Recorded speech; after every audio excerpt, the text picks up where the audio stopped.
15 मई 1999 को कैप्टन सौरभ कालिया अपने 5 साथियों के साथ में करगिल एरिया में पेट्रोलिंग पर थे।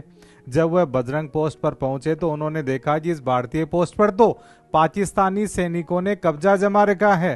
तो ये जानकारी उन्होंने बेस कैंप को दी।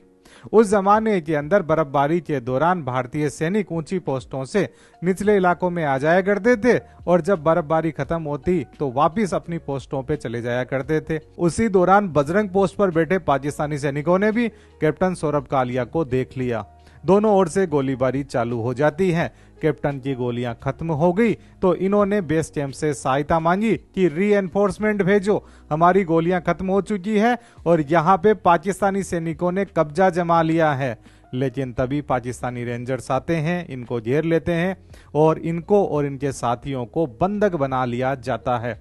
जब भारतीय सेना की सहायता टुकड़ी वहां पे पहुंची तो उन्होंने देखा कि यहाँ पे तो कोई नहीं है। लेकिन तभी पाकिस्तानी रेडियो पे एक ब्रॉडकास्ट जारी होता है जिसमें कहा जाता है कि भारतीय सेना के कैप्टन को पाकिस्तानी रेंजर्स ने अपने कब्जे में ले लिया है। कैप्टन सौरभ कालिया और उनके साथियों को पाकिस्तानियों ने 22 दिन तक बंधक बनाए रखा और इनसे गुप्त जानकारियां चाही। जब ये अपना मुंह नहीं खोलते तो इनके शरीर को सिगरेट से दागा जाता, इनके कान काट दिए गए, इनके हाथ पैर तोड़ दिए गए और जब कुछ नहीं बचा तो इनकी आंखें भी निकाल ली गई थी।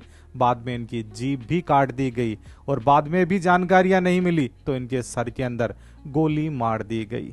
7 जून तक इनको 22 दिन तक लगातार टॉर्चर किया जाता है। उसके बाद में 9 जून को इनके शरीर को भारतीय सेना को पाकिस्तानियों ने सुपुर्द कर दिया।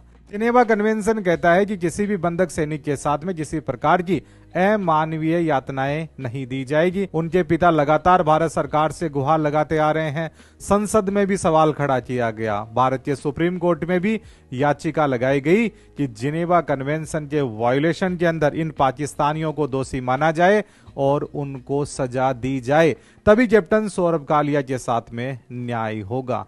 लेकिन भारत ने करगिल युद्ध तो जीत लिया, पाकिस्तानियों को अपनी जमीन से खदेड़ भी दिया, लेकिन इस करगिल के पहले शहीद को आज तक भी न्याय नहीं मिला है, क्योंकि ये वार क्राइम और जितने भी पाकिस्तानी दोषी हैं उनको सजा मिलनी ही चाहिए। तभी इस अमर बलिदानी के साथ में न्याय हो सकेगा।